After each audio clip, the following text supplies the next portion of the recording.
Welcome to my second mini lesson. Today I'm going to explain the concept of being natural in magic, and there are a few things you need to keep in mind. The first thing is justification. You want to make sure that the moves that you perform and everything that you do actually is justified. Now, for example, simply turning over the card itself is very simple to understand. Okay? But within the context of the trick, there might be situations where the spectator may not understand why you're turning over the card and turning it back over. At that point, you might require a pattern to explain why you're doing that. So let me explain that using this example. Let's say there's the 8 of diamonds and you want to simply demonstrate that you can change the color of the card like this. Now, we as magicians know why we have to rub the card in order to change it. Spectators or laymen may not know why we have to rub the card. They may ask you, can you do that again, just by simply putting it right in front of my face? And so it's a good idea for you to provide pattern at these kind of instances, because otherwise they're going to have questions and you don't want them to start questioning you. And so you can simply do that by implying the answer through a pattern. For example, you can say, look, here's the 3 of clubs. Now by rubbing onto the card like this, I can heat up the ink and I can simply change the card into your card, the Jack of Spades. Something like that. Okay, so justification it can be solved by a simple pattern. And so keep that in mind. Look at the tricks that you perform, the sleights that you use from a perspective of the spectators and laymen, and make sure that you add in pattern that's not so obviously answering their questions in a way, but more implying it. Enough to be entertaining and explaining at the same time. And so that's the first thing. The second thing is you want to make sure that the moves that you perform are recognizable from a layman's point of view.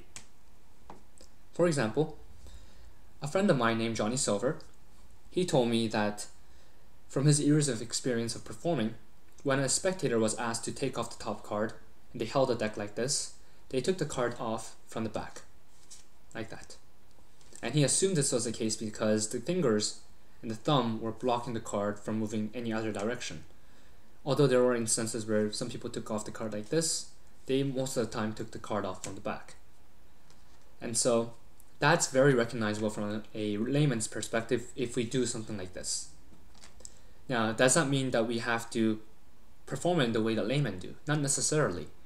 Now, because we are card magicians, or we are magicians in general, they assume that we have some higher level of skills than they do in handling some of the props or cards or coins, etc. And so as long as what we are doing is very open, it's fair and clean to the spectator's point of view, you can make it more professional looking, like how a dealer would, usually take off the card, which is using the thumb. Okay, we don't have to take the card off from the back. We can take the card off by simply doing this. Now, this doesn't mean that you should make it so professional looking that people start to assume that you're using sleight of hands and fast fingers, and that's not what we want to achieve. So if you're flipping over the card by doing something like this and making it very fancy, for example, I can't even do flourishes, so that was a poor example, but doing something like that, at that point, the way we moved is not recognizable at all. And from that point on, the spectators start to assume that we're doing something sneaky, and they become suspicious. When they become suspicious, that means the way we hand the cards or our props is not natural at all. It's way too foreign to them, and that's what we want to avoid. So the point of this video is you want to make sure that the moves that you perform is justified if it requires it, if it requires a pattern, and at the same time you want to make sure that the moves that you perform are recognizable from a layman's perspective. If you need to, you can make it a little bit more professional, looking just by kind of changing up the moves that laymen would normally do. For example, instead of simply cutting cards like this, you can do swing cuts. That's more professional, but it's not enough to make them think that we are crazy sleight of hand artists. Okay, and so at the same time, make it recognizable, and if you want, make it a little bit more professional to suit your style and suit your needs. That's basically it.